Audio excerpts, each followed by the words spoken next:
তো যাই হোক, এখানে আসলে কথা বলার কিছু নাই। আমার সিনিয়র জুনিয়র ভাইয়েরা সবকিছু বলে গেছেন। আমি শুধু এতটুকুই বলবো যে আমরা যেহেতু আজকে আর জলঢাকায় প্রোগ্রাম করতেছি না, আমরা একটু বাইরে আসছি, মানে নীলফামারীতে আসছি।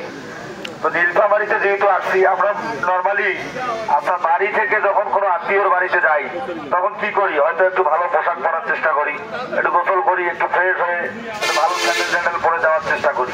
তো যাই হোক, যেহেতু আমরা বাইরে আসছি, অতএব আমাদেরকেও আজকেও আমাদের ওই রকম একটু পারিপাটি থাকা উচিত বা থাকতে হবে। মিছিলে আমাদের বিশৃঙ্খলা করা যাবে না, সবার হাতে তালি থাকতে হবে, সবার মুখে স্লোগান থাকতে হবে এবং মিছিলটা একটা সুন্দর সুশৃঙ্খল ভাবে আমরা যেন মিছিল নিয়ে যাইতে পারি সেই বিষয়টা আমরা সবাই খেয়াল রাখবো।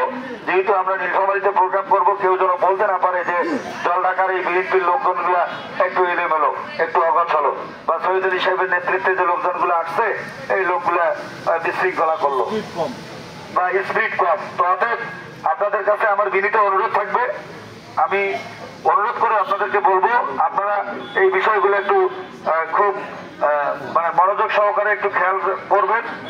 আর আমরা এটি একটু পরে হয়তো আমরা চলে যাব। তো আমরা যখন যাব রাস্তায় মোটরসাইকেল নিয়ে যাব, যেহেতু এখান থেকে আমরা মোটরসাইকেল নিয়ে মোটরসাইকেলগুলো নীলফামারী বড় মাঠে আমরা রাখবো, আমাদের নির্দিষ্ট রাখার জায়গা আছে।